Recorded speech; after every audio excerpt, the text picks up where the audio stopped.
Kyrie Irving is reportedly against the NBA season resuming in Orlando. In a conference call, Kyrie said that, quote, something smells a bit fishy and that he didn't think continuing the season in the current social climate was a good idea. Rockets guard Austin Rivers disagreed, posting on social media, I love Kyrie's passion towards helping this movement. I'm with it, but in the right way and not at the cost of the whole NBA and players' careers. We can do both. Fox Sports NBA analyst Chris Broussard is joining us this morning. Chris, good to have you with us. So which side of the issue are you on? Should they play or not play? Well, good morning, everybody. Great to be on. This is a very nuanced topic. I think there are pros and cons to both sides. Certainly, if you're looking at it just from what's best for the players, then they should play. Because if they don't play, they're going to cost the league and themselves, the league billions of dollars, themselves millions of dollars.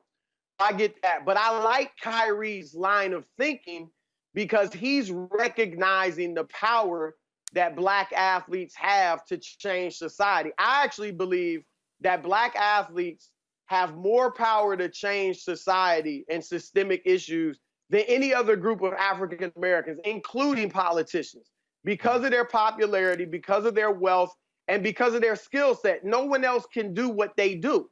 And so they're irreplaceable and they're necessary in that regard. So I actually like that line of thinking, but I haven't seen any plan behind it. So I actually think the answer is right in the middle. To me, what the players need to do is go to Adam Silver, who is player friendly, has great relationships with the superstar players in the league. Go to Adam Silver with a list of asks. These are what we want, to combat systemic racism.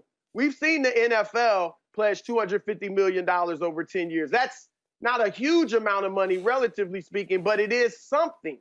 I haven't seen the NBA as a whole make any type of pledge. So the players should say, we have certain asks. I think an ask could be something like, we want it to be a requirement for NBA owners that whatever companies you own outside of the NBA, you start management trainee programs for Black college graduates, with the goal being under a timetable that within a certain number of years, your management and executive class of your corporation is at least 10% African American, because 10% of the United States college graduates are African American. Things like that are how you combat systemic racism. You could have the NBA owners and the league itself make massive donations to HBCUs, historically Black colleges and universities, to build up their athletic programs to the point where, in terms of equipment, technology, state-of-the-art things, they can actually compete for the most part with the biggest white universities. Then you may be able to get better players to go to the HBCUs, which can build them up, get the universities more money. So I think those are the things the players should be asking for. And if the NBA rejects it, then you pull out the nuclear option as well, then we won't play. And it's a sacrifice, but we're trying to make systemic change. Everybody's going to have to make a sacrifice. We're actually asking whites who are in power to sacrifice some of that power and wealth and give it to us because we've earned it. So I think all of us can make a sacrifice. So that it's a deep topic, but I think the players should be thinking in those types of ways. Just to not play without a list of demands doesn't really make sense. I get what Kyrie's point, and I talked to somebody on the call. He was telling the players, look, because everybody's saying we can demonstrate, we can make, our presence felt while we're playing games, which is true. But Kyrie's like, we've done all that. We've worn the I Can't Breathe t-shirts. The NFL players have kneeled during the national anthem. We've locked arms, held up a fist, whatever it is. And this is still happening. So I think that's a good point. I think the players need to look deeper and make some demands and some asks as a condition of them playing. Wait, no, you can go. You go ahead. So, Chris, you're telling me that you're hearing that there are far more players leaning to play, right? They'd already, obviously, the player reps had already voted unanimously to play. The owners were 29-1 to play.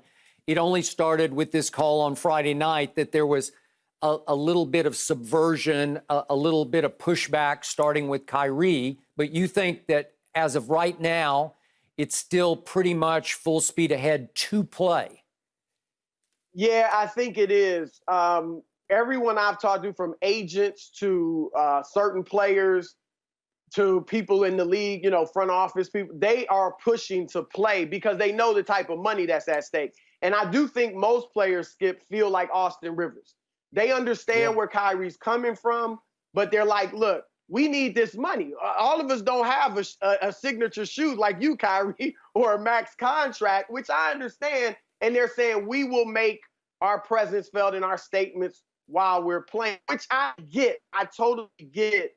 I actually think you might not have to not play. Like, look at the University of Missouri, Skip. Remember the football team? Yeah. They threatened not to play. They did. And within 3 days, the president was gone. Done. They didn't miss a game. Mm-mm. I think if the NFL players en masse, if just the black players or all the players said, look, we're kneeling or we're not playing until Colin Kaepernick's on the roster.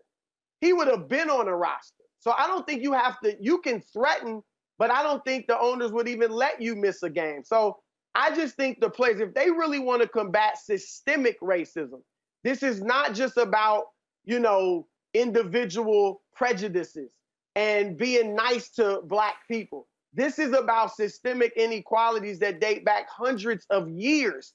And the players need to look deeper if they want to address that. So, to answer your question, Skip, I still think they're full steam ahead playing. Okay. But to my point, what I tried to say earlier, Chris, is that if you look at it, what immediate, so even if you donate money, I don't believe that resolved the problem immediately. So, Skip, Chris, when you said it's over hundreds of years, you're talking about something that's been in place for 401 years. You're not finna change this overnight. So what would be the game plan? As you mentioned, you said, okay, come up with a game plan, Kyrie. What would you like to see? Or other players that's in on this, that's potentially not wanting to play because they don't want to miss out on this moment of this opportunity because they have such a groundswell of support. What is it that you would like to see enacted immediately that would convince you we're on the right path, we're heading in the right direction, and you go play? What is it that you want to see? Because as you mentioned, Chris, this is a long time coming. It's going to be a slow and arduous process. And I agree, we want to see some changes. But what are the changes that Kyrie would like to see immediately enacted that would convince him it's okay to play, if the players can play, still protest, still lead social change? What is it that he wants to see? Well, that's a great point, because you're right, Shannon. Any list of demands is going to take time they can immediately say, okay, we'll agree to do this, a management training program, donations, HBCUs, but it still will take time for the fruit of that to be seen. Talking to the person I spoke to who was on the call, they did say this too. Kyrie was not the only one that felt the way he did. Dwight Howard, we've seen his name attached to this sentiment. Avery Bradley, ironically, 2 Lakers. And there were other players, I'm told, that felt that way. When I broached them, look, what are the demands? They said, we brought that up too. They didn't give any specific demands because honestly, I don't think they know. But they said, we need to come up with some type of list of demands. And I was told that there will be more calls, that they didn't leave this, okay, the call's over, this is it, that they want to continue to talk.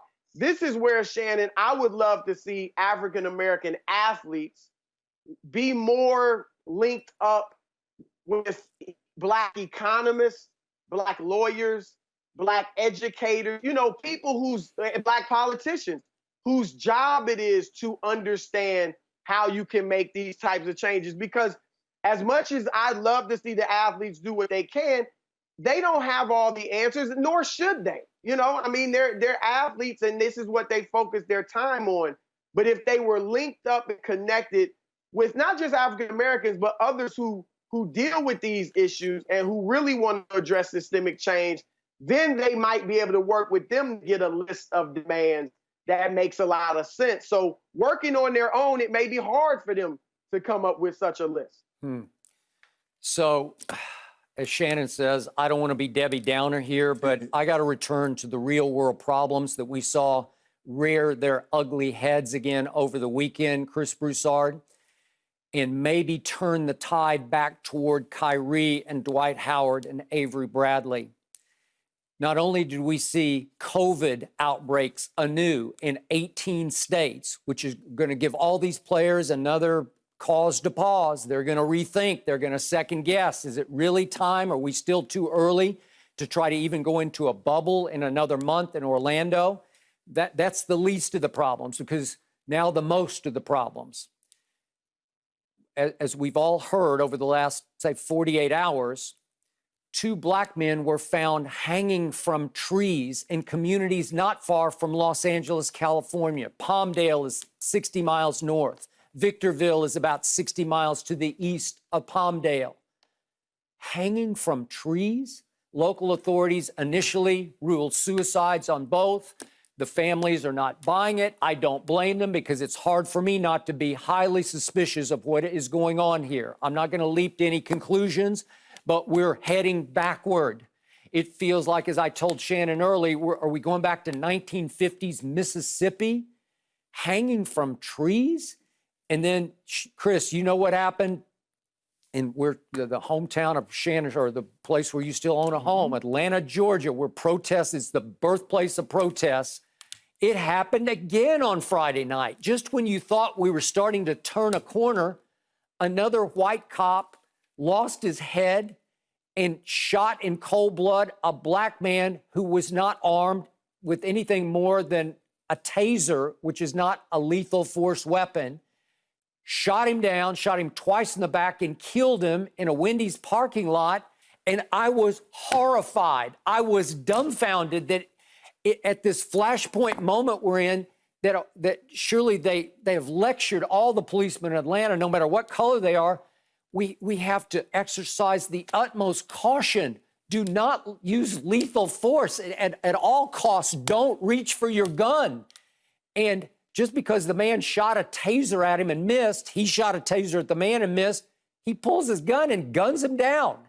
We went right back to,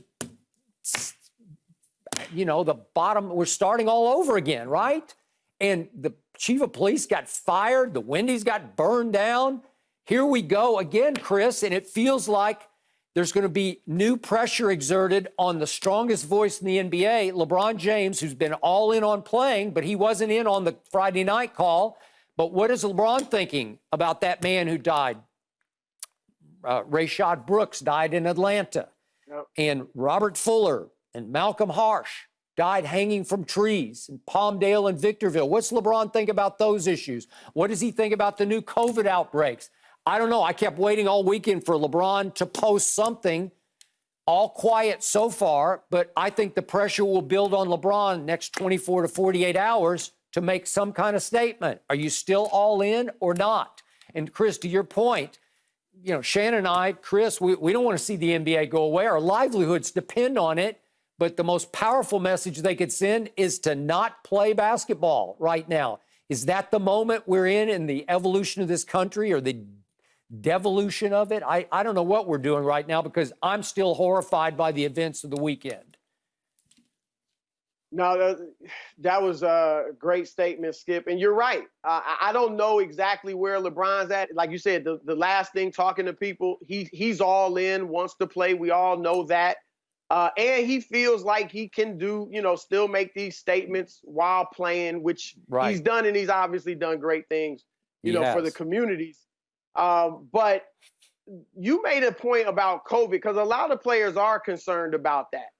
And this may not be the time to play anyway, just from a COVID standpoint. A lot of them are concerned about being sequestered into the bubble. Yep. So, and let's face it, even if NBA loses tons of money, the athletes, even the lower run guys who, are playing on veteran minimums or rookie deals, they're still going to make a ton of money, relatively speaking. So you can still argue that even though they'll lose millions, they still will make a great deal of money going forward once play does begin, whenever that is. Whereas, you're talking about a lot of change happening in this country. And, Dwight Howard is from Atlanta, Skip, to your point. And so this may only bolster his feelings of whether or not he should play. So Thabo Sefolosha had his incident with police brutality. He played for the Hawks. He didn't have it in Atlanta, but he plays for the Hawks. So I just want the players to get some type of outside counsel. And I think Michelle Roberts is very intelligent and she has access to outside counsel, but get some people who deal with these issues to share with the players what type of changes they think they could make. There are people within the NBA offices who know this, because I really think the players need to call on the owners to make some systemic changes. The management throughout the United States is 6% African American. In executive positions, is 3%. At Fortune 500 companies, it's less than 1% African American. The reason we've talked about they need to increase diversity. Companies have said we're trying to increase diversity, but it never happens. It hasn't happened even in the NFL and the NBA in the front offices or on the coaching staffs, right? Even though they're trying. The reason that sports is the only true meritocracy in America. Because when you put two guys on a football field or in a boxing ring or in a track or on a basketball court, it's obvious and undeniable who's the best. And you have to take them because you want to win. If you don't take them, you won't win. That's not true in corporate America. And it's also, more people are capable of doing the jobs in corporate America than they are in terms of professional athletics. So that's why we don't see the numbers, reflected the way they should be in corporate America. And I think you need to put demands on them. And our best situated Black people to put the demands on them are our athletes. I'm with you, Skip. The best thing for the masses of Black people is to make some sort of demand. And if you don't get it, you don't play. The best thing for the 450 basketball players is for them to play. Yeah. But how's that going to help the masses of African-American people? You mentioned Dwight Howard. It's his uncle that's going to have to deal with this case. His uncle is Paul Howard, who's the district attorney of Fulton County. So this case is about to come before his desk, and he's going to have to review the facts of the case and see whether or not to press charges and what charges are going to be levied against him.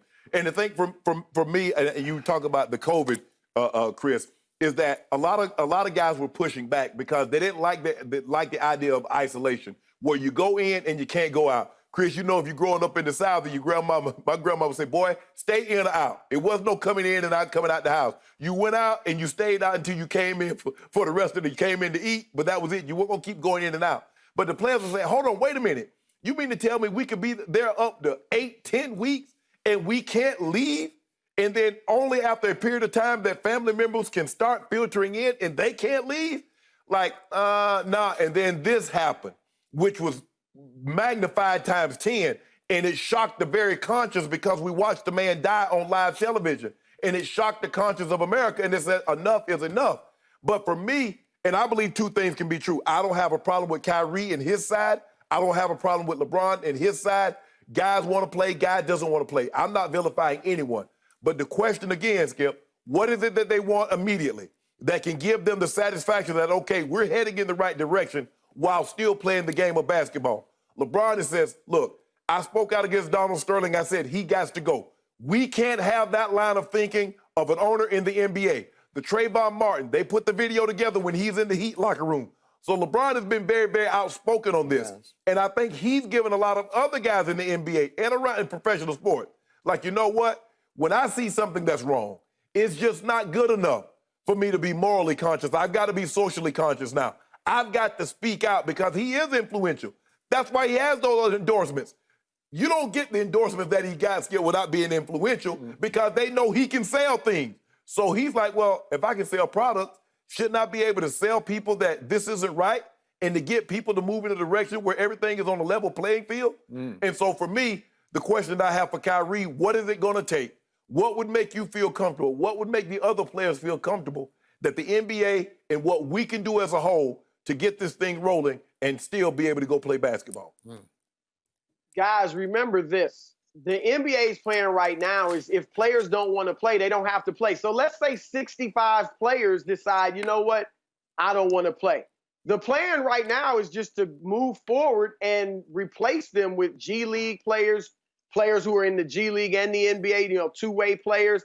There are other guys that would jump at the opportunity to play in the NBA. But Chris, who are those 65 players? The NBA more so than any other league is a star-driven league.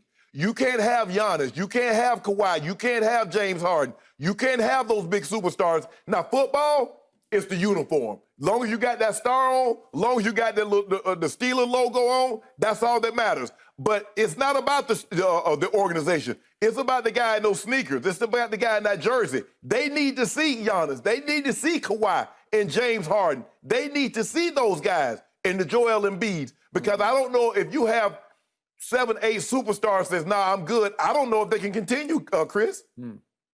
I agree with that. I mean, I think right now, most of the superstars, especially the ones that have a shot to win, yes, they're in. We know LeBron, Kawhi, Paul George. I'm told the Rockets, Harden and Westbrook, like Giannis, these guys are in. Now, maybe their minds will change, and then I think you're right.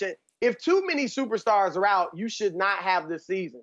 Because we've talked about an asterisk. I mean, my goodness, what if Kawhi and Paul didn't play and the Lakers win it? It's not the same. And so I agree with that. But I think right now, many of the players aren't of those, big names yet. But like I said, everything I'm hearing thus far is that they're still pointing towards playing. But there's a lot that could happen in the next couple of weeks to change that. Remember, Kyrie and KD not going to play anyway, coming off surgery. But the silver lining here for me, for LeBron, Chris, and Shannon, is that I would love to see LeBron get his platform back on a nightly basis where he would be talking to the media constantly because he's been a little bit out of circulation. I know he still posts on social, but it's not quite the same. It's not quite as powerful as if you were playing basketball and the playoffs started and you could make statements right and left night after day after night. So that would be one reason, a big reason for LeBron to say, I need my stage back. See, I think that today with social media, I think that they can make just as big of statements without playing. Like if LeBron went on social media once every 3 days and made statements, that would be huge. We'd be talking about it on the show every day. I don't know, like if he plays, how much can he do? I'm not saying he shouldn't play, but I'm just saying if you wear a T-shirt every game, okay, I can't breathe. We see it. We would get used to that. After every time he's interviewed, I mean, after a while, what's he going to say? So I don't know that the platform will be any bigger. They can make statements and have images that we see, but I don't know if it's any bigger now because the players can speak out now. They don't need the go-between of the media. They can speak directly to these topics without having to play. Black Lives Matter patch, Chris. That's what's going to be on all the jerseys. All the NFL jerseys, all the baseball jerseys, all the basketball jerseys. BLM. Agreed. Yeah, good stuff, guys. Good discussion. Chris, thank you so much for your thoughts and for joining us this morning. We will chat with you soon. Thank you for watching. You can subscribe here to get the latest from the show, and be sure to check out more of the best clips from Undisputed, or go watch a few other segments from our other shows on FS1.